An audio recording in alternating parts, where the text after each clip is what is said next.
Hola y bienvenidos otra vez a otro episodio, otra charla especial de mi canal de YouTube Español por Dentro.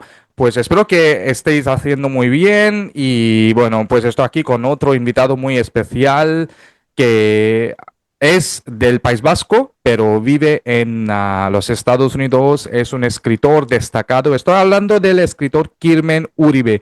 Muchísimas gracias, Kirmen, por estar aquí. No, un placer, Siddharth. Es un placer estar en tu canal y poder conversar. Bueno, no sé si recuerdo bien, nunca he tenido a un vasco aquí en mi canal. Bueno, pues de hecho ahora ya más de 100 entrevistas, así que perdónenme si no recuerdo bien, pero he entrevistado a una poeta gallega y Bien. también a algunos de Barcelona. Pero para mí es realmente un placer tenerte a mi canal, Kirmen. Déjame presentarte a mi público. Sí. Kirmen Uribe es un escritor en lengua vasca. Él ganó el Premio Nacional de Literatura en España en 2009 por su primera novela Bilbao, New York, Bilbao, de que efectivamente vamos a hablar hoy en la entrevista. Y también esta novela ha sido traducida a más de 15 idiomas. Su Sí. colección de poesía Meanwhile Take My Hand, traducida al inglés por Elizabeth MacLean, fue finalista del Premio PEN 2008 a la mejor traducción poética. Sus obras han sido Ujú. publicadas en The New Yorker, Open City y Little Star. Bueno, por falta de tiempo no puedo seguir, pero es una introducción bastante impresionante y el cuerpo de obra que tiene Kirmen es de verdad impresionante. Por eso, para mí, otra vez, Kirmen, es un honor y un placer tenerte a mi canal. Gracias, Siddharth. Sí, solamente añadir que ahora mismo vivo en Nueva York, como bien has dicho, y vine a Nueva York por una beca muy interesante, que es la beca Cullman de la Biblioteca Pública de Nueva York, Ujú. que anualmente da 15 becas a escritores de todo el mundo. Entonces es una beca muy difícil, Sí, sí. pero Ujú. tuve la suerte de conseguirla y esto fue en el año 2018 y a raíz de esa beca ya me quedé con mi familia en Nueva York. Y ahora mismo soy, como se dice aquí, writer in residence, que quiere Ujú. decir escritor residente Ujú. en la Universidad de Nueva York. Wow, wow, qué bien.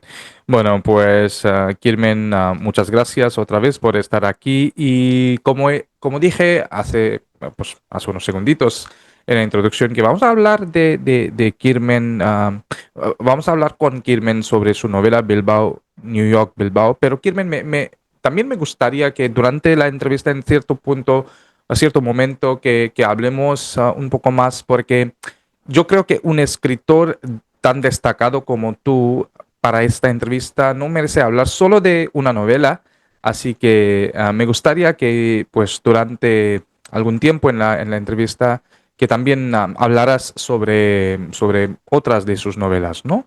Si Muy esto bien. pues va con las preguntas o con las respuestas que dirías tú, ¿no? Pues primero, Kirmen, vamos a hablar, claro, sobre la novela Bilbao, New York, Bilbao. Sobre todo, muchas gracias a Kirmen. Yo tengo la versión PDF de esta novela, así que muchas gracias, Mm, Kirmen, por enviármelo. sí.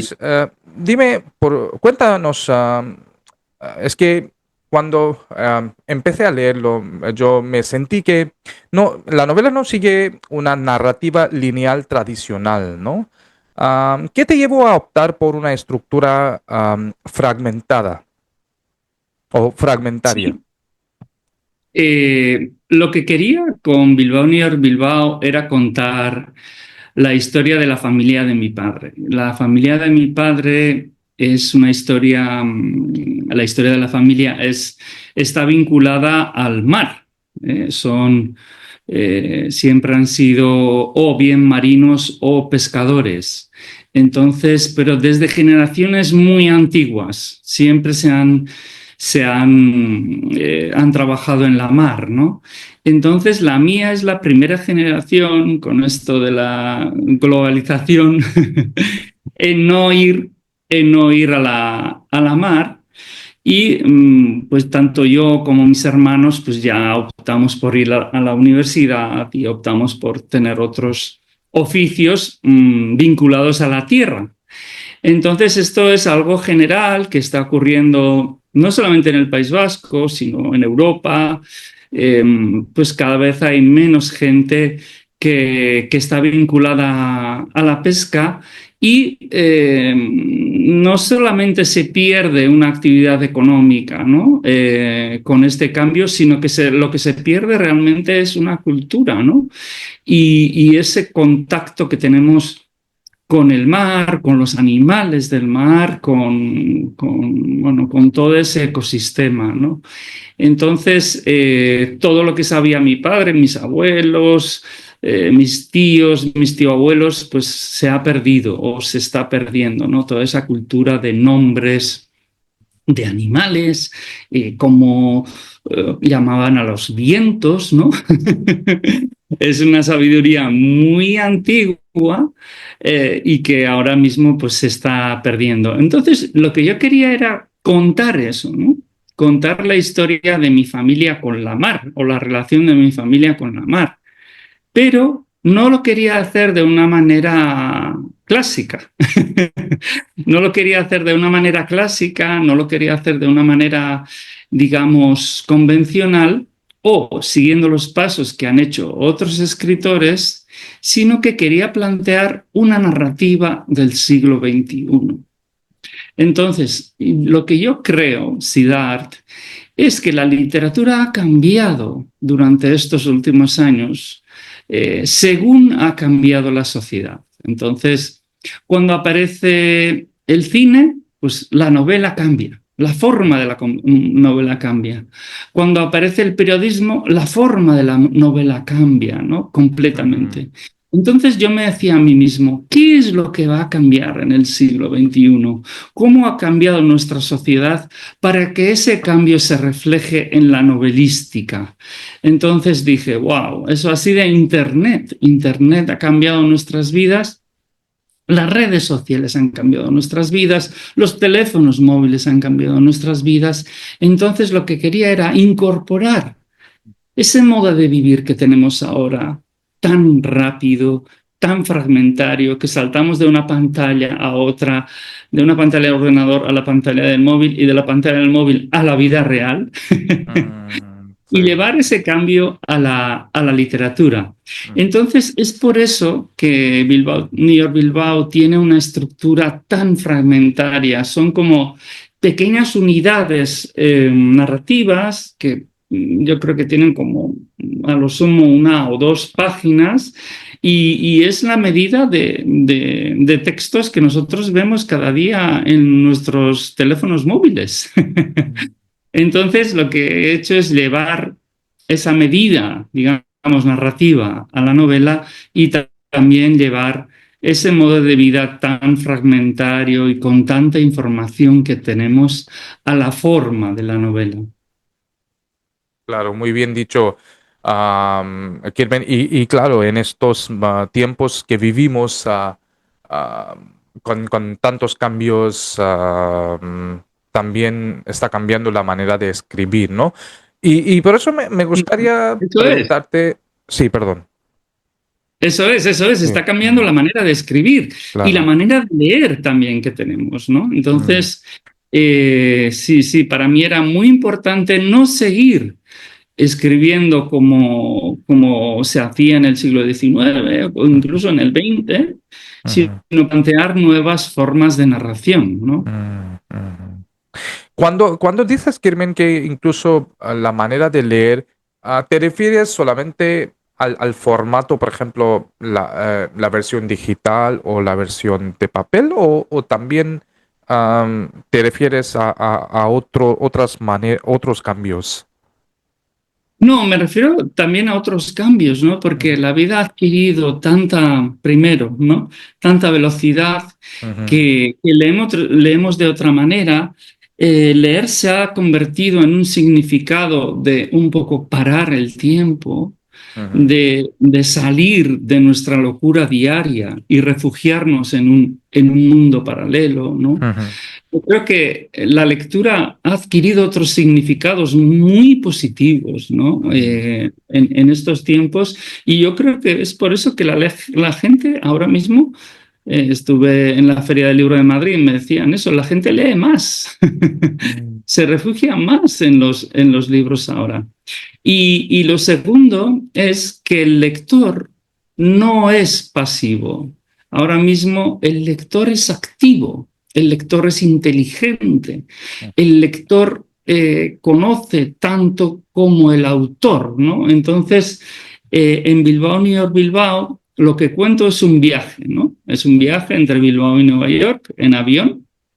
Entonces, en ese viaje va un escritor llamado como yo, casualmente, Kirmen Uribe, y durante ese viaje él está pensando en la novela que está escribiendo. Él está pensando en la novela, está mirando los borradores, está pensando en lo que ha leído, en las películas que ha visto, todo el material que tiene, diarios, etcétera, cartas, y está pensando, reflexionando sobre la novela, mirando ese material, ¿no? Entonces es un vuelo de 8 horas y es eso lo que se cuenta en la novela. Es un vuelo y se muestra todo el pensamiento del escritor durante esas 8 horas. mm. Entonces, realmente lo bonito de Bilbao y Bilbao es que la novela nunca aparece.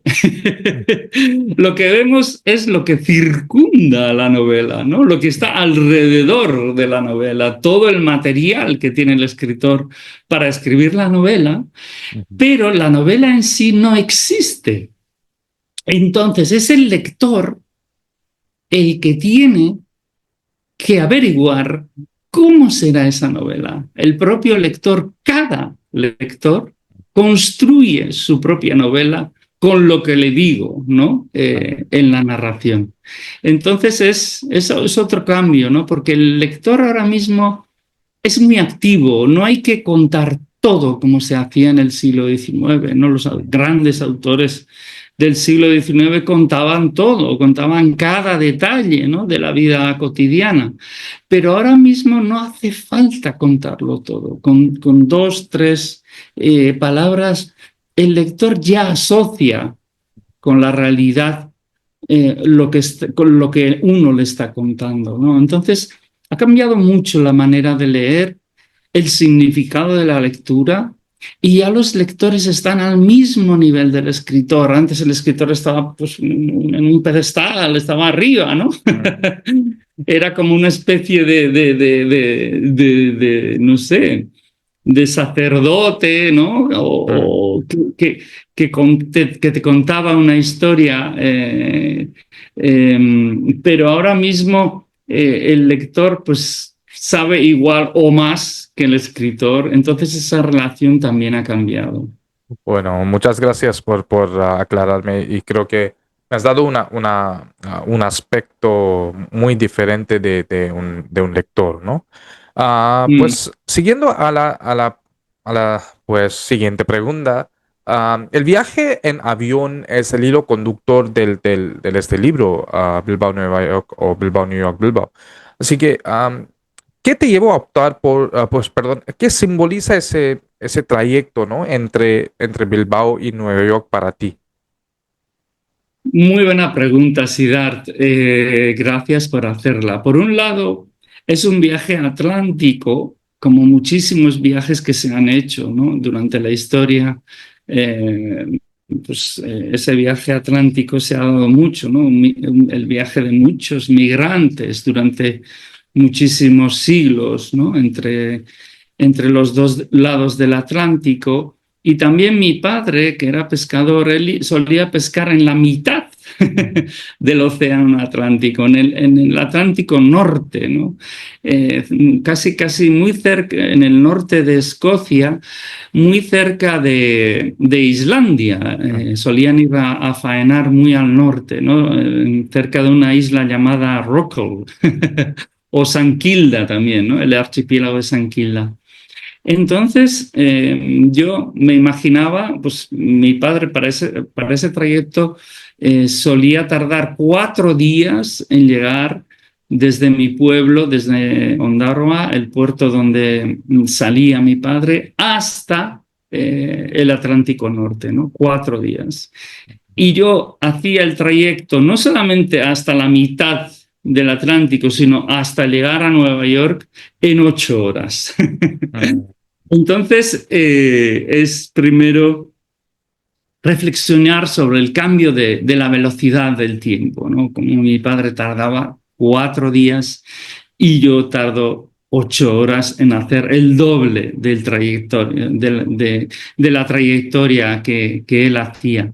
Segundo, es un viaje entre una ciudad pequeña, Bilbao, y, digamos, la capital del mundo cultural, digamos, o económico, como se tiene entendido a Nueva York, ¿no? Entonces, aunque no lo sea, ¿eh? Pero tenemos esa idea de Nueva Sí, York como centro del mundo, ¿no? claro. Entonces, aunque para mí hay muchos centros, ¿no? Es que Entonces, en inglés se dice, ¿no?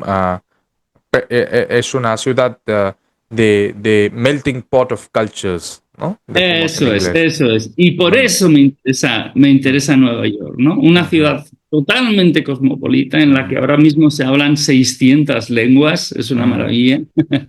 Sí. Y la ciudad, la ciudad más grande de una cultura pequeña, ¿no? Como la vasca. Una Mm, cultura de 1 millón, tan solo 1 millón de habitantes, de hablantes, ¿no? La lengua vasca tiene 1 millón de hablantes. Entonces, ese contraste, ¿no? Me interesaba mucho. Y tercero, hay un tercer aspecto que también es muy importante, que es el avión es un no lugar, es un no lugar. Es un objeto que se está moviendo entre países, ¿no? Y eso me interesaba muchísimo. No me interesaba situar mi novela en un lugar específico, como Nueva York o como, imagínate, mi pueblo, ¿no? mm, Ondarroa, sino que la novela sucediese en un espacio que se está moviendo entre países, entre culturas, entre lenguas. Eso mm, me interesaba muchísimo, la figura del avión como algo que se mueve, ¿no? mm, Como algo que se mueve entre fronteras, entre comunidades, ujú. entre lenguajes, ¿no? Y entre idiomas. Y eso me interesaba mucho, ¿no? Porque si hubiera localizado la novela, imagínate, en un pueblo o en un lugar mágico, como Macondo, por ejemplo, Mm.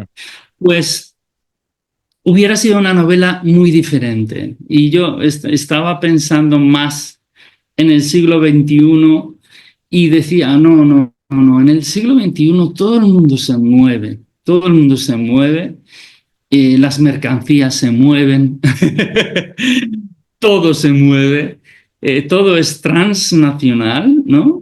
Y me parecía que el avión simbolizaba muy bien, era una metáfora de los tiempos en que estábamos viviendo, de gran globalización o hiperglobalización en que todo se mueve de país, ¿no? Mm. Ningún país es realmente independiente en el sentido de que puede vivir sin materiales o gente que viene de otro Claro. país. Ujú. Entonces, no sé, ahora mismo India es la gran productora, ¿no? Ujú. De todo el mundo.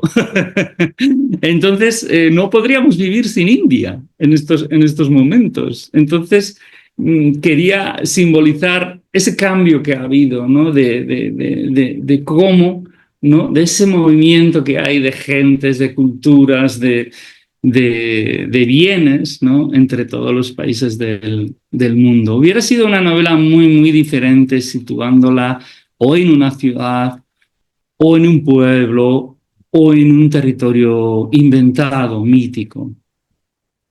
Bien, bien, sí.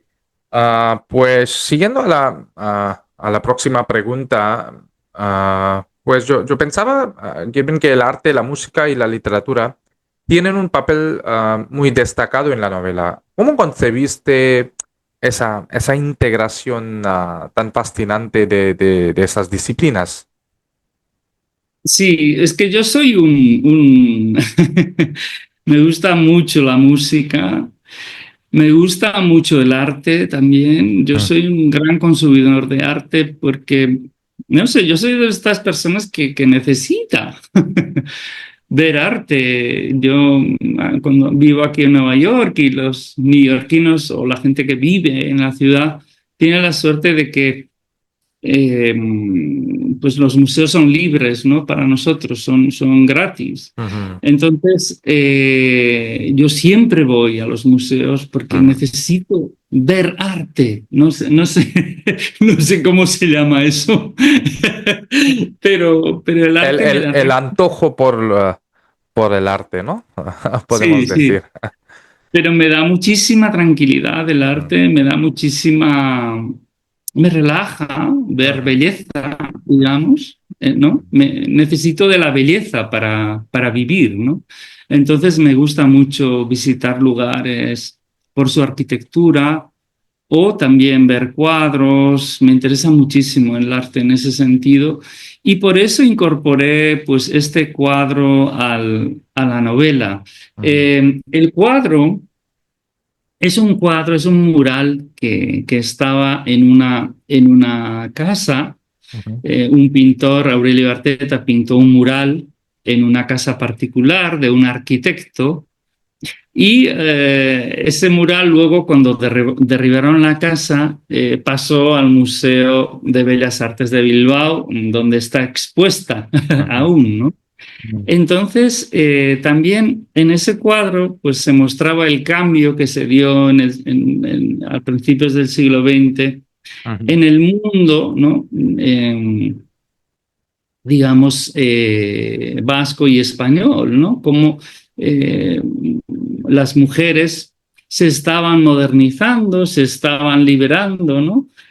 Aparecen unas mujeres vestidas tradicionalmente, con unas faldas hasta abajo, con el pelo cubierto, y también aparecen unas mujeres pues con unas minifaldas, con vestidos casi, casi transparentes, con el pelo suelto. ujú.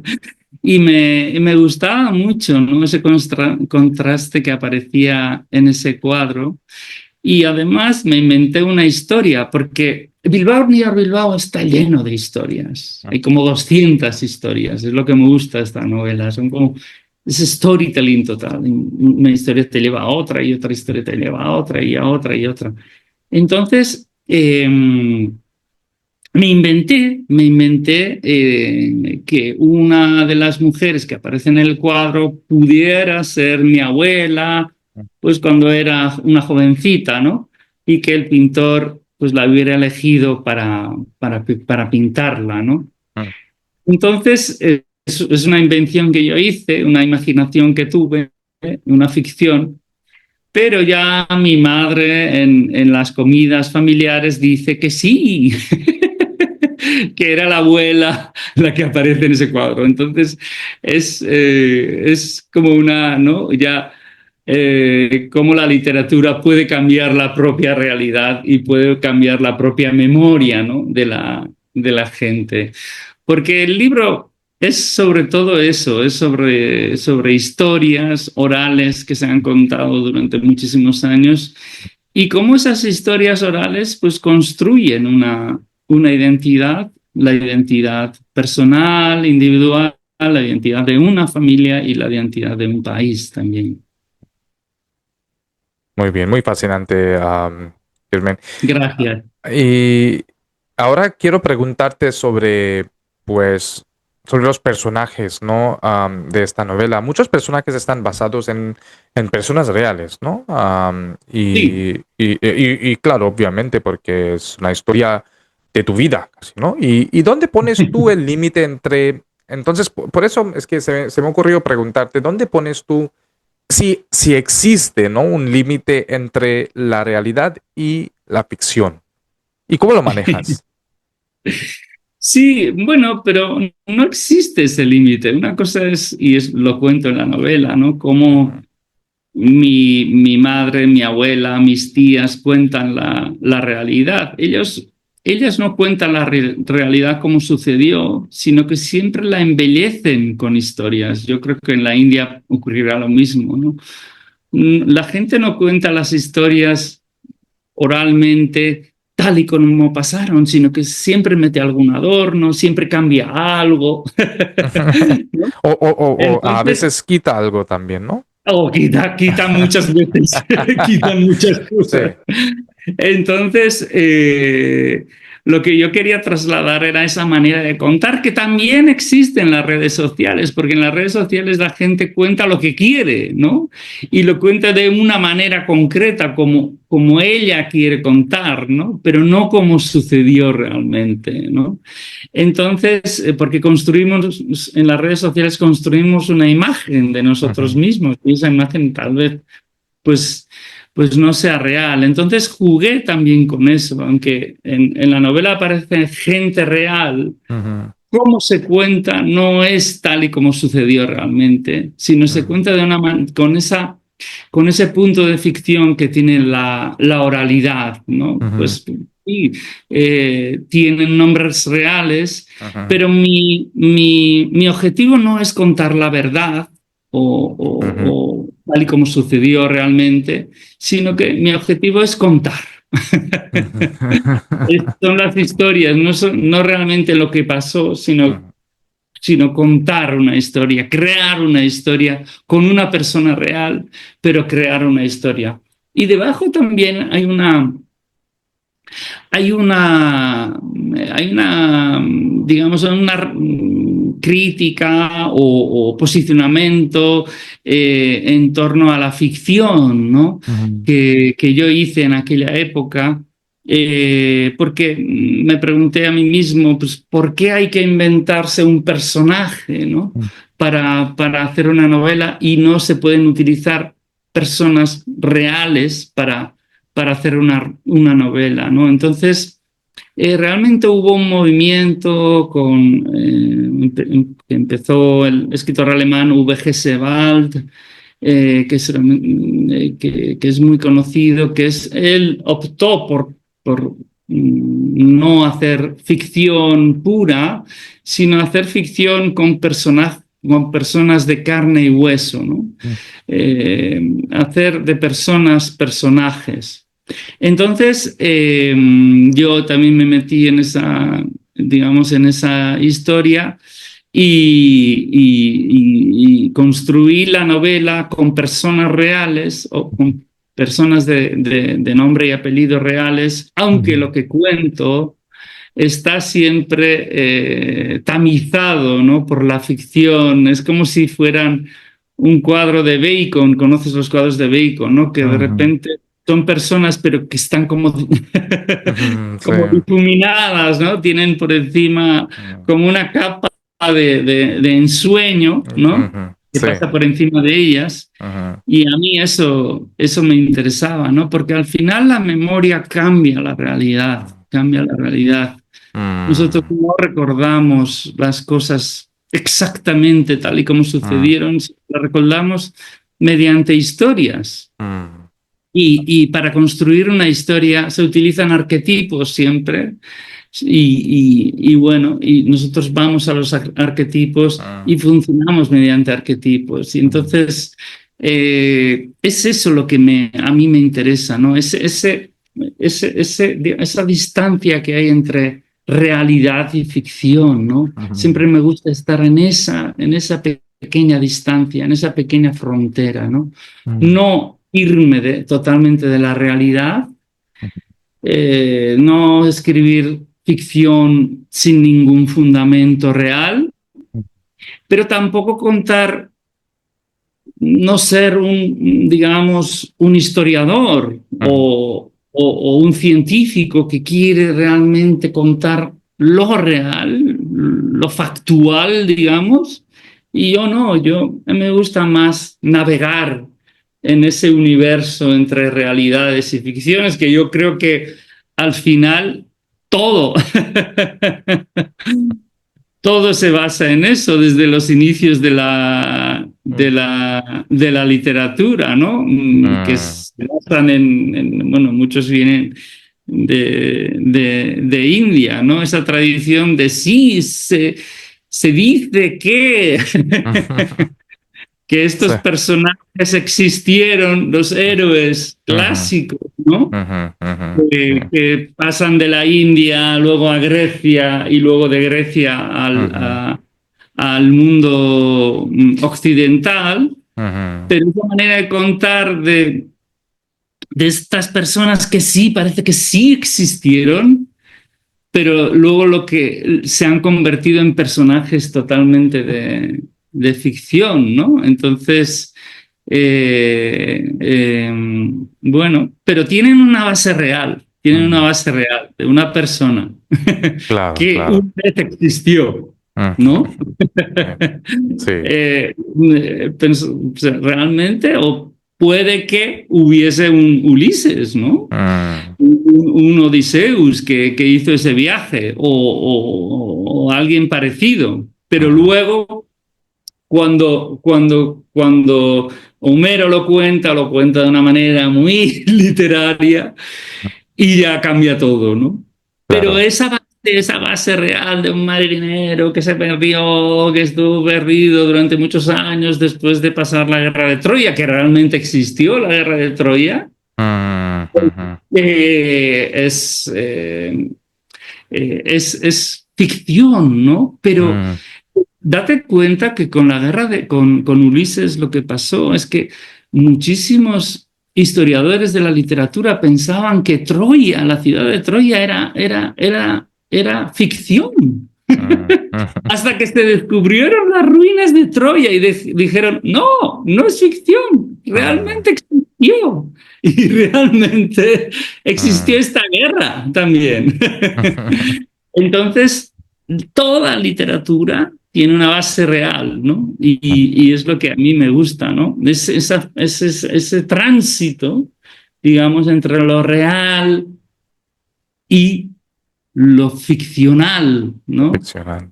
Al final lo que queda luego es la historia, la Ujú, historia, ¿no? No la historia con H mayúscula, sino la mm, historia con H minúscula, mm, ¿no? Las historias son las sí, que quedan, ¿no? Less sí. the stories, not the Stories. history. Sí. Entonces, es lo que a mí me interesa. Yo Mm. soy un cuentacuentos al final. No Eso es soy nada más. eso es Es lo lo que más fascinante. sí, es lo que me ha interesado desde siempre. En mi familia eran muy buenos cuentacuentos, muy buenísimos. Mm, Y me da pena que se haya perdido esa oralidad que yo pude vivir, pero que ya en este siglo se está perdiendo, ¿no? mm, Mi abuela contaba muchas historias, estaba todo el tiempo contando historias, historias y cantando también canciones antiguas, ¿no? wow. Y esto me ha marcado para siempre. Yo creo que voy a acabar contando historias también, yo, cuando sea mayor. No, es algo muy bonito. Y por eso creo que esto te ayuda a escribir también, ¿no? Ah, bueno, Sí, pues la siguiente pregunta es, bueno, lo que pues, me marcó en la respuesta que acababas de decir o dar es cuando dijiste que la memoria cambia la realidad. Y mi siguiente pregunta es sobre la memoria, ¿no? La memoria, tanto personal como colectiva, ¿no? Parece ser mm. un tema central en la novela. Ah, Así que me gustaría preguntarte, ¿qué papel crees tú que juega en la identidad de un pueblo o de un individuo, ¿no? Este aspecto de la memoria. Sí, esto es muy importante. Eh, hay diferentes, digamos, niveles de memoria, ¿no? Yo creo que el storytelling es muy importante incluso en una familia, ¿no? Ujú. Yo lo he visto en mi propia familia, cómo eh, hablaban de mis bisabuelos, mis tatarabuelos, ¿no?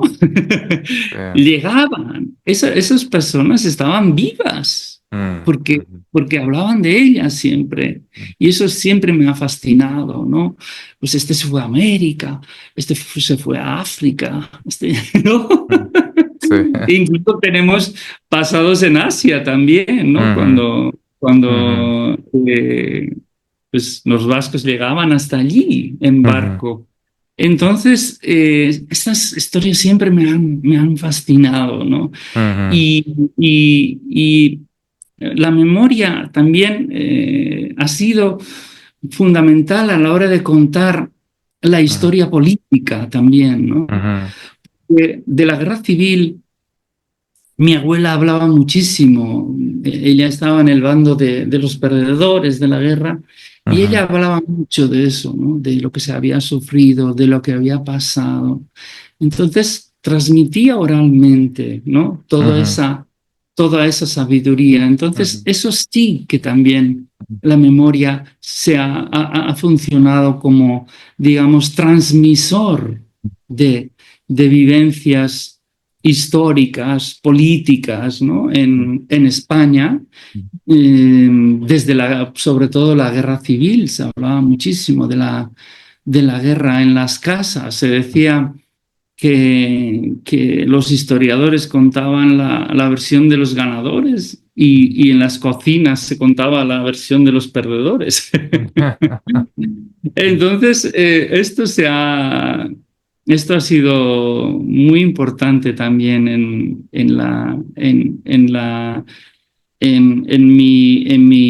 mi educación sentimental y también, pues al ser la lengua vasca también una lengua pequeña y la cultura ujú, vasca una lengua pequeña y que durante la dictadura pues sufrieron, ujú, pues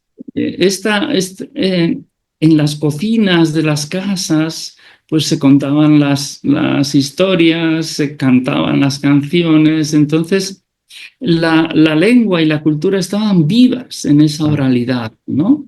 La memoria de también una identidad se contaba en las casas. ujú, Y todo esto me ha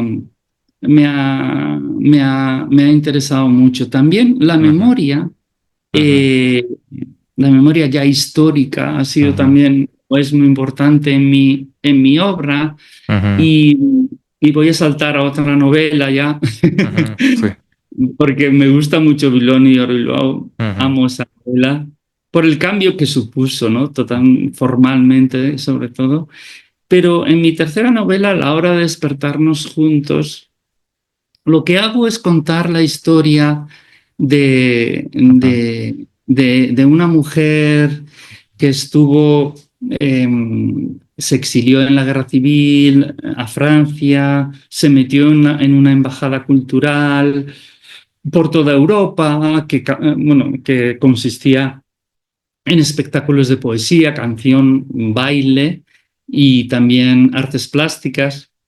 Luego, cuando los nazis ocupan Francia, ella tiene que huir a Latinoamérica, que fue la que nos acogió, ¿no? Y es algo que la gente olvida, ¿no? Latinoamérica fue la gran acogedora de muchos españoles durante la Guerra Civil y luego, durante la Segunda Guerra Mundial, también acogieron a muchísimos migrantes y deportados. ujú, Entonces, cuento esta historia de esta mujer que se exilia a Venezuela, ya se mete en los servicios secretos de Estados Unidos como espía para espiar a nazis durante la Segunda Guerra Mundial. Y bueno, es una historia, digamos, maravillosa ujú, que tenía una mujer de mi pueblo, de mi mismo pueblo, era una mujer anciana que tú la veías por la calle y bueno, era una mujer, otra más, ¿no? Pero esa otra más que sucede muchas veces con mucha gente de nuestros lugares, ¿no? Esa gente anciana que de repente descubres que tiene una historia increíble detrás, porque todos tenemos una buena historia, Siddharth. Estoy seguro que tú también tienes una historia y tu familia hay una buena historia, estoy segurísimo. Entonces, conté esta historia de esta mujer y lo que le pasó a su marido, lo que le pasó a su familia, y fue una manera de descubrir historias de la posguerra Ujú. que no se habían contado, ¿no? Entonces, en España lo que ocurrió es que fueron los escritores, que fueron los cineastas, Ujú. los artistas plásticos, los que empezaron a contar, ¿no? Eh, estas historias silenciadas y luego vinieron los políticos que dijeron, ah, sí, bueno, hay que hablar de esto, hay que hablar de esto. Pero los Ujú. primeros en hablar de historias que se habían olvidado totalmente, se habían silenciado totalmente, pues fueron los escritores, ¿no? Ujú. Y entonces, ahora mismo, pues esa novela se ha convertido en película, se va a estrenar en el Festival de San Sebastián Ujú. este septiembre, se llama Carmele, Ujú. y bueno, imagínate pues qué dimensión ha adquirido esta novela, ¿no? Que muchos Ujú. lectores decían, bueno, estas historias no las conocíamos, de Ujú. gente que estuvo en la resistencia, de gente que estuvo en la clandestinidad, pues contra los totalitarismos, ¿no? Y bueno, ha sido gracias al arte y a la literatura que hemos sabido de estas historias. Entonces, en mi literatura también la memoria adquiere esto, ¿no? El hecho de contar historias que habían sido silenciadas Ujú. o de personas que habían sido desplazadas del foco, Ujú. ¿no? Digamos, y yo pongo el foco en estas personas bueno, que estaban totalmente olvidadas y Ujú. totalmente, Sí. bueno, pues Ujú. no tenían nadie se acordaba de ellas, ¿no? Ujú. Sí. Muy interesante fascinante, Kirmen. Y ahora me gustaría preguntarte sobre la identidad vasca, ¿no? Y cómo eso Sí, se presenta en la novela. Porque la novela habla mucho, Kirmen, de la identidad vasca en un mundo globalizado, ¿no? Así que, ¿cómo sí. ves tú esa tensión entre lo local y lo universal que existe? Bueno, yo lo veo, yo veo que las culturas como la vasca o aportan a la diversidad del mundo, ¿no? Ujú. Ujú. Yo lo veo así, yo no lo veo de una manera cerrada, o no tengo una visión cerrada, una visión, digamos, casi defensiva, ¿no? De lo vasco, sino creo que estas lenguas que están por todo el mundo, ¿no? Ujú. India también es un crisol de lenguas que me encanta. Entonces, aportan una visión particular del mundo, ¿no? Ujú. Que en otra lengua pues no la tienes. Entonces, a mí me gusta la pluralidad, a mí me gusta la diversidad, me gustan los colores que aportan estas lenguas. Y no lo veo como una propiedad, ¿no? Lo Ujú. vasco es lo mío, ¿no? Ujú. Sino yo veo lo vasco como un bien mundial, y es una Ujú. suerte que una lengua tan antigua, tiene miles de años, Ujú. una lengua tan antigua esté viva y aún esté, la gente lo hable, ¿no? Ujú. Y entonces para mí es como una especie de pájaro que aporta un canto muy particular, ¿no? Y esa especie de pájaro, pues está al borde de la extinción, pero mm, aún no. Aún mm, está a tiempo de salvarla. mm, Y yo lo veo así también en el caso del catalán, el gallego, también se hablan más lenguas, otras lenguas más pequeñitas como el asturiano y el aragonés. mm, Y yo lo veo un poco, yo lo veo así. Yo en mi vida, mm, bueno, ahora mismo vivo en Nueva York y en casa hablamos el euskera, el vasco. mm, Luego, también yo en la Universidad de Nueva York, pues mm, con todos mis colegas hablo en español mm, y luego mi día a día es en inglés. mm, Entonces, me gusta ese tránsito otra vez, ¿no? mm, Yo creo que a mí me gusta, es como, eh, soy como un poco como las nubes, ¿no? Que mm, pasan de un lugar a otro, ¿no? De un mm. territorio a otro, Sí, no se da sí. cuenta de las fronteras, ¿no? O no le Mm, interesan mucho las fronteras y los mm, muros, mm, sino lo que me interesa es el tránsito entre lenguas, entre culturas y también, pues, también cuidar de lo pequeño, ¿no? mm, De lo frágil, ¿no? Al final, el vasco es una lengua frágil bueno, y me gusta cuidarla, ¿no? Yo creo que todo lo que me gusta es un poco frágil, ¿no? sí, sí. La democracia es frágil, la libertad es frágil, Mm, la mm, literatura es frágil, mm. el amor. Entonces yo meto en ese saco también de Mm, cosas frágiles y maravillosas, pues mm, mi lengua materna, ¿no? mm. Mi lengua ancestral. Sí, sí, sí. Bueno, muy interesante. Y hablando de lo frágil, mi siguiente pregunta es sobre, bueno, el proceso, ¿no? ¿Cómo fue el proceso de la escritura de la novela? ¿Fue tan fragmentada como la estructura del libro o fue algo un poco diferente? Sí, la escritura es fragmentada porque hice un Ujú, esquema, es un esquema matemático de cómo se están organizando los capítulos. ujú, Bueno, no los capítulos, sino los subcapítulos, ¿no? ujú, Las historias que se cuentan ujú, y seguí ese esquema. Es un esquema muy algorítmico. ujú, ujú, Y lo seguí, y lo seguí. Entonces, sí, la escritura de la novela también fue fragmentaria, ¿sí? ujú, ujú, Y seguí ese esquema, pues un poco, ¿no? De ir saltando de generación en generación, ujú, saltando de lugar y ujú, saltando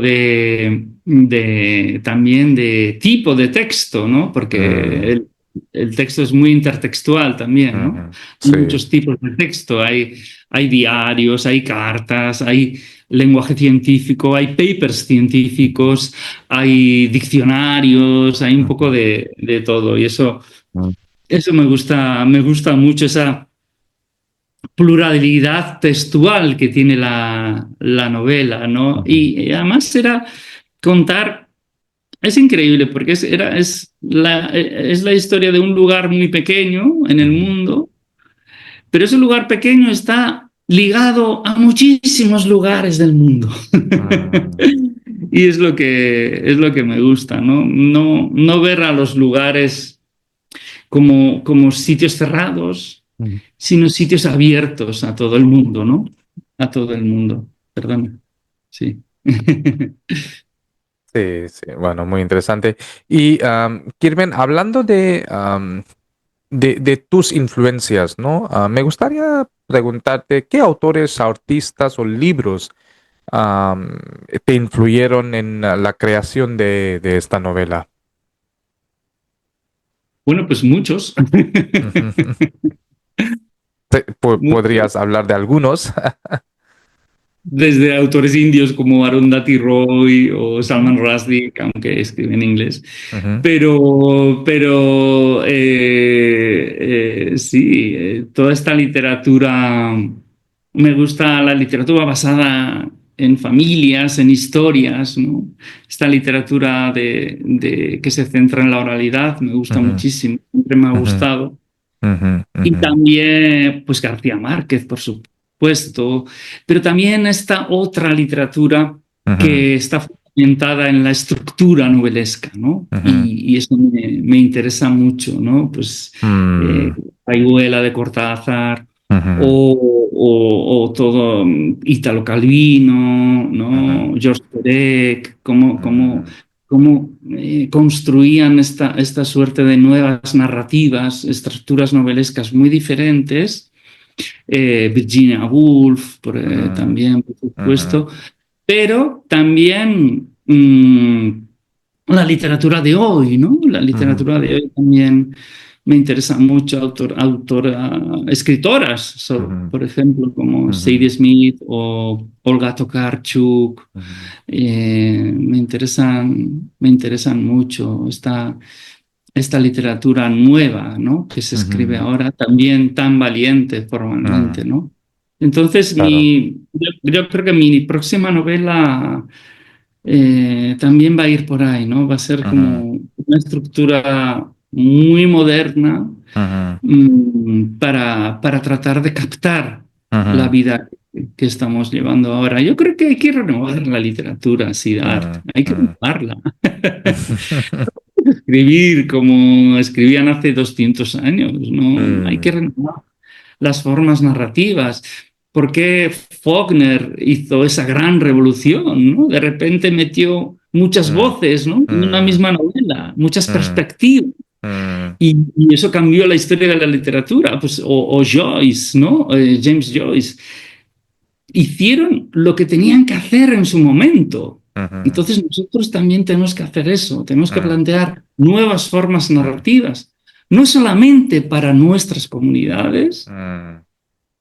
para nuestras literaturas, sino para todo el mundo, porque Para yo me todo. considero un autor, digamos, transnacional, ¿no? Un Mm, autor que escribe para el mundo, mm, no escribo solamente mm, para, ¿no? Mi sí, comunidad, mm, sino para todo el mundo. Entonces, tenemos que escribir para todo el mundo y también escribir de una manera valiente, mm, planteando nuevas formas narrativas sin perder esa vinculación con el lector siempre. mm, No hay que perder esa relación con el lector y hay que hacer que el lector, ¿no? disfrute mm. del texto literario, siempre, siempre.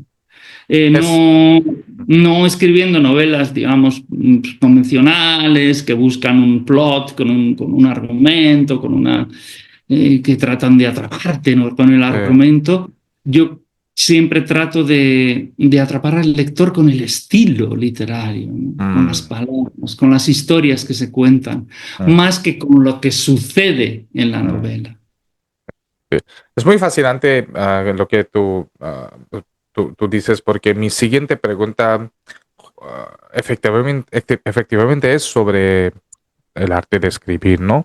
Am, eh, es que el libro también reflexiona sobre el propicio oficio de escribir y ya has mencionado mucho sobre esto, pero me gustaría preguntarte si qué querías transmitir sobre tu experiencia como escritor a través de esta novela.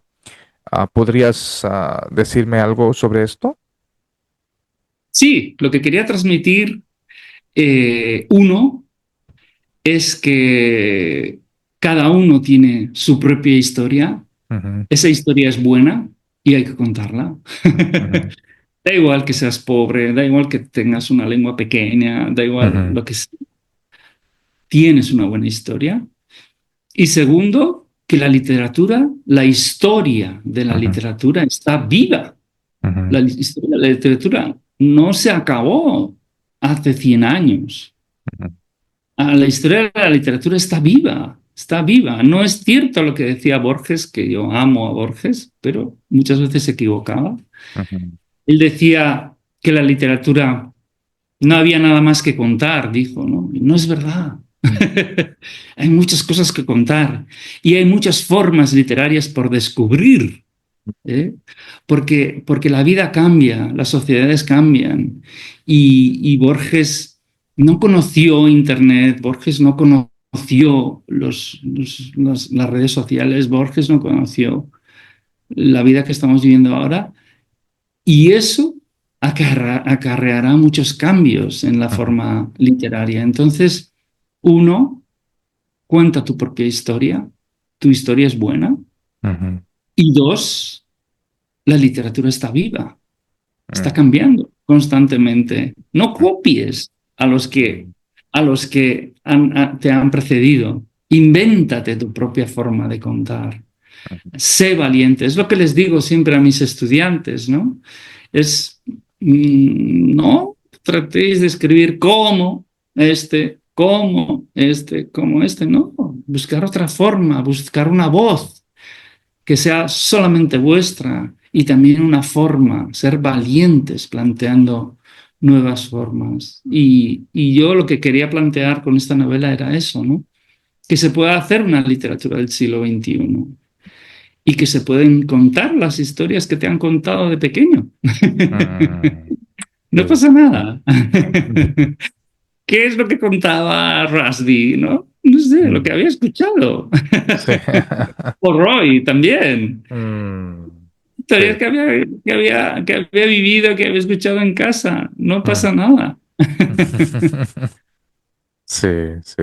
Y Pero contarlas de una manera que puedan ujú, ser entendidas en todo el mundo. ujú, En ujú, todo el mundo. Por personas de todo el mundo.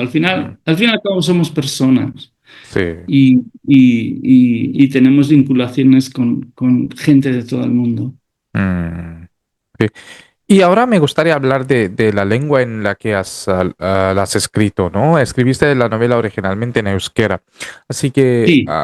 ¿qué retos y aprendizajes te trajo el proceso de traducción am, a otros idiomas, según tú? Oh, muy buena pregunta. A ver, yo amo a los traductores. Yo creo Ujú, que la labor que hacen es increíble, ¿no? ujú, Reescriben la novela en otra lengua, ¿no? La traducción no es ir palabra por palabra, sino que el traductor entra en el alma, ¿no? ujú, Del novelista, digamos que se disfraza de ese novelista y reescribe la novela en otra lengua. Entonces, esto que se dice de que Lost in Translation, ¿qué se pierde con una traducción? No se pierde nada. Se gana, siempre se gana con las traducciones, porque hay otra persona más vinculada al proceso creativo y esa ujú, persona aporta siempre su punto de vista y enriquece la novela, ¿no? ujú, Los traductores siempre enriquecen la novela, siempre aportan su pequeño punto de vista, su pequeño matiz. Entonces, cuanto más traducciones haya, mucho mejor, porque aparte hay muchos más lectores y más ujú, países a los que llegas, ¿no? ujú, Pero también los traductores hacen su propia versión y es algo maravilloso. ujú, También a mí me gusta participar en la traducción de la novela ujú, y yo también suelo participar en la traducción con algún traductor que me ayuda, pero bueno, pero yo también participo. Entonces, lo que hago son más bien versiones de la novela más que traducciones, ¿no? ujú, Al español. ujú. Y me gusta esto y me gusta hacerlo de manera simultánea, ¿no? Es lo que he hecho en mis últimas dos novelas. La novela se ha traducido o hemos hecho la versión al español y al catalán al mismo tiempo en que se estaba escribiendo la novela. Entonces, no es que tú publicas la novela y luego se traduce, sino que la traducción está hecha al mismo tiempo.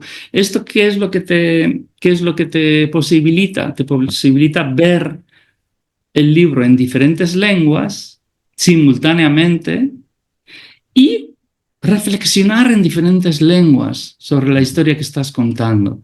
Sí. Entonces, la traducción puede hacer que el original sea mejor. Sí.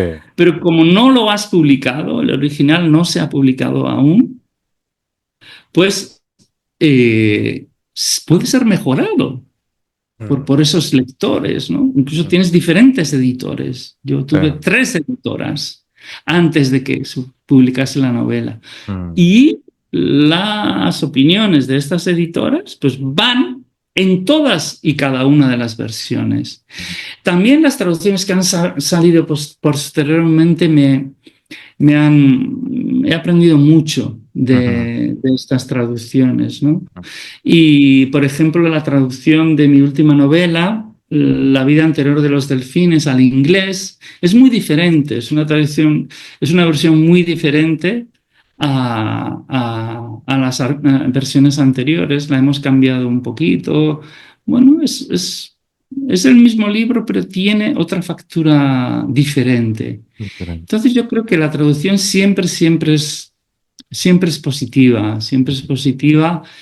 Y luego las figuras de los traductores pues son increíbles porque es gente realmente enamorada Ujú, de sí. la literatura y que actúa no solamente como traductor, sino muchas veces como agente. O sea, Ujú, un traductor tuyo o una persona que lee tu novela ujú, y le gusta y dice, bueno, pues yo voy a traducir esto a mi lengua para que sea publicada. Entonces, muchas veces los traductores son los primeros en mover el libro, antes que las agencias, antes que las editoriales, son los traductores los que mueven el libro en otros países, ¿eh? Y esto es increíble. Tener un traductor fiel, digamos, es un gran aliado, es un gran aliado. A mí me ha pasado en Japón, me ha pasado en Estados Unidos, me ha pasado en Alemania, ¿no? ujú, Que tienes un traductor que realmente cree en tu obra y que realmente quiere traducir tu obra a su lengua, ¿no? También en francés me ha pasado. Es muy, son realmente tus grandes embajadores en estos países, más que la propia editorial o más que la agencia ujú. editorial. Bien. Y mi siguiente pregunta es sobre ah, bueno, siguiendo con el tema de la lengua, ¿no? ¿Tú crees que cambia el significado o la fuerza de la obra, ¿no? Al pasar de euskera al castellano o incluso al inglés. Sé que ya has hablado mucho de esto en tu respuesta anterior, pero algo para añadir. No, yo creo Mm, que, a ver, eh,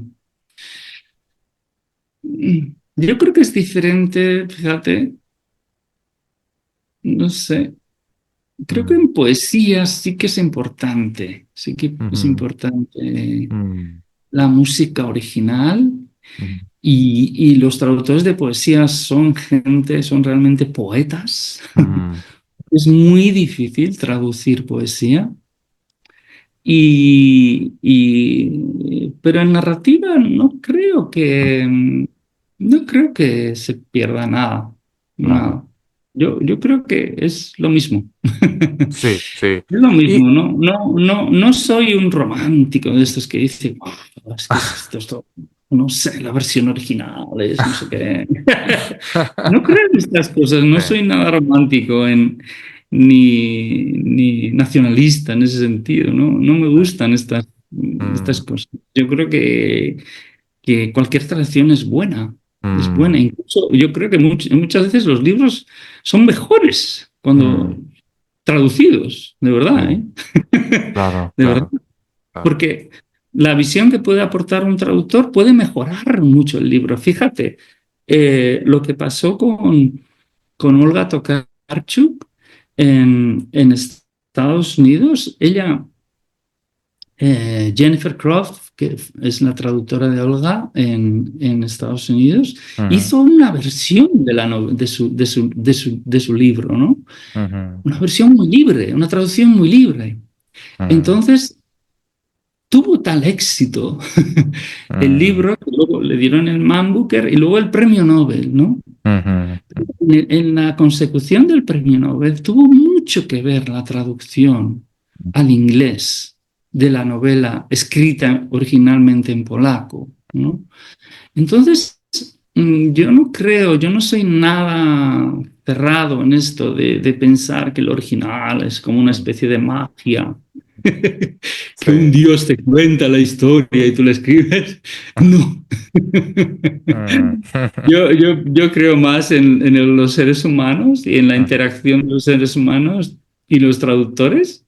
Te Mm. digo, muchas Mm. veces mejoran la novela. Muy Ujú. bien. Muy bien. Y pues pasando al final de esta entrevista, la penúltima pregunta es sobre, bueno, desde su publicación, ¿no? ¿Ha habido alguna Sí. reacción de lectores que te haya sorprendido especialmente? Bilbao, New York, Bilbao. Sí, sí, sí. Sí, bueno, Bilbao, New York, Bilbao fue una revolución. Cuéntanos, A mí me por favor. Sí. gusta, a mí me gusta, fue una gran revolución. Es un libro escrito libremente por mí, Ujú. no tuve en cuenta nada, solamente que es la novela que quería escribir en aquel momento.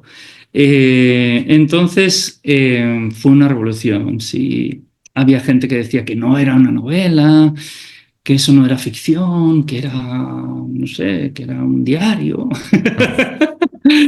Y hubo muchas reacciones, ¿no? De que eran así, de gente que tiene una visión muy clara y muy, Ujú. digamos, clásica de la novela, pues decían, "Ah, pero esto no es una novela, Ujú. esto es otra cosa, esto no sé qué". Ujú. Entonces hubo mucho debate y el debate siempre es bueno, ¿no? Ujú. Siempre es bueno en literatura, ¿no? Cuando Sí. cualquier novela, cuando sale, crea, o con una forma, digamos, novedosa, diferente, pues crea un debate, ¿no? Lo nuevo siempre Mm. crea como una especie de temor, ¿no? Mm. Y la gente dice, ¿pero qué es esto, no? Mm. Sí. Pero yo no lo hice de manera que quería provocar, sino lo hice de manera natural, era lo que quería escribir.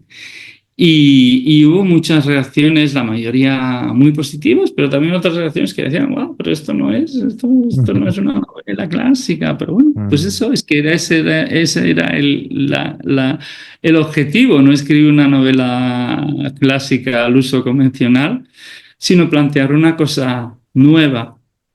Y también una reacción muy bonita de Bilbao Near Bilbao fue que la gente me decía, los lectores me decían que se acordaban de las historias de sus propias familias, ¿no? Mm. Y empezaron a escribir las historias o a recoger las historias de sus familias Mm. y eso me gustó. Y también es una novela, Bilbao y Ruilao es una novela que busca la fraternidad, que busca el encuentro. Mm. Es una novela sin odio, ¿no? Mm. Está en la antítesis del odio, es una novela amable, ¿no? Mm. Tiene una amabilidad casi revolucionaria, ¿no? Con los tiempos que estamos viviendo. Y yo es que soy así, quiero promover eso, ¿no? Quiero Mm. promover un ser humano abierto, un ser humano frágil, un ser humano que escucha, un ser humano que quiere saber de los demás y no un ser humano duro, que odia, violento, ¿no? Todas estas fases no me interesan demasiado y sí me interesa la fragilidad, me interesa el ser vulnerable, me interesa la escucha, porque este es un libro hecho de historias que he escuchado, ¿no? Mm. Y me Sí. interesa también la amabilidad y la ternura. Son conceptos casi revolucionarios hoy en día. Sí, sí, sí. Muy bien. Y la última pregunta, ¿no? Carmen, el tiempo ha volado y ahora estamos Sí, pero hacia he la estado parte final. muy a gusto. Sí, sí, no, no, es que sí. Pues déjame preguntarte, ¿consideras que la novela Bilbao, New York, Bilbao ha contribuido a visibilizar la literatura vasca a nivel internacional? Yo quisiera pensar que sí, que en su medida, Ujú, ¿no? ujú, ujú. También se han escrito otras obras, por supuesto, y otros autores, pero quisiera pensar que esta novela ha- bueno, ha ayudado, ¿no? A Mm, visibilizar lo vasco, además de una manera positiva, ¿no? De una mm, manera positiva, de mm, una manera abierta, de una manera humana, ujú. ¿no? Y es lo que al final uno busca, ¿no? Que Sí, sea leído y que haya una comunicación con gente de mm, todo el mundo, porque al final somos parte del mundo, no somos gente diferente, sino somos parte del mundo. Y yo quisiera pensar que sí, que sí. Hay una anécdota muy bonita en Estonia, también en una cultura muy pequeña. eh, la, la traductora leyó la novela en español ujú, y luego aprendió el vasco ujú. para traducirla. Sí, sí, Entonces, sí. imagínate, Marilyn Kota se llama mi Mm, traductor en Estonia, y es lo que hizo, es lo que hizo. Imagínate, no hay ningún halago mejor mm. para un autor que una traductora haya aprendido esa lengua, ¿no?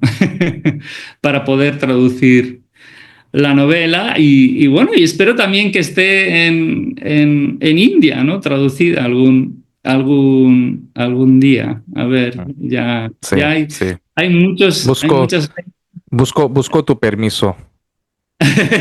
Gracias, gracias. De eso podemos hablar fuera de la entrevista, ¿sí? Sí. Muchas gracias. Bueno, no, pues no, gracias a ti, Kirben, por estar aquí. Normalmente mis entrevistas duran como mucho 30 minutos o 45 minutos, pero esta vez de una manera muy fácil, ¿no? Muy fácil, hemos superado casi una hora, ¿no? Y para Sí. mí ha sido un tiempo de trance a escucharte y escuchar sobre tu vida, escuchar a través de, pues, analizar esta novela, ¿no? Con las Mm, preguntas. Y también yo creo que merece la pena la lengua euskera, ¿no? Porque yo sí.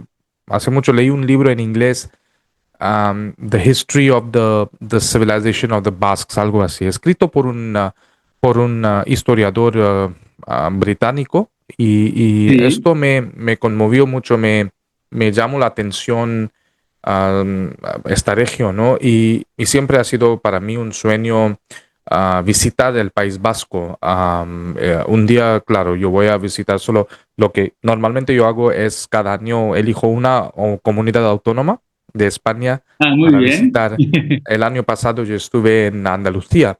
Este año no he podido ir, pero espero que en el futuro mi próxima pues viaje a España sería para visitar el País Vasco. Así que sí, y yo creo que es una lengua tan fascinante y a la vez tan misteriosa porque los expertos, los lingüísticos no saben todavía, ¿no? En el siglo XXI, no saben el base de esta lengua, ¿no? ¿De dónde viene esta lengua? Es completamente diferente a las raíces de latín y de Mm. otros grupos de lenguas, ¿no? Así que gracias por escribir y por enviarme la versión castellana, que yo voy a seguir leyendo y terminarlo pronto y luego podemos hacer otra charla, ¿no? Sobre esta novela una vez que yo le haya terminado de leer. Así que muchas gracias, Kirmen, por tu tiempo. Ha sido un placer y espero seguir en contacto. Muchas gracias, Sidart, y seguimos en contacto. Y yo tal vez prefiero que no se descubra el misterio de la lengua vasca, ¿no? Y Bueno, que siga siendo así de misteriosa, ¿no? bueno, pues sí. Bueno, pues muchas gracias, Kirmen. Y espero que a mi público también os haya interesado escucharle a Kirmen y escucharnos. También me gustaría deciros que estamos por Spotify, así que esta entrevista, una vez publicada por YouTube, después de unos días también se va a publicar por Spotify, así que a los que no os gusta ver mi cara, podríais escucharme simplemente, ¿no? Y a Kirmen para esta entrevista tan fascinante. Muchas gracias, Kirmen, otra vez. Hasta el siguiente capítulo de Español por Dentro. Chao. Muchas gracias, Siddharth.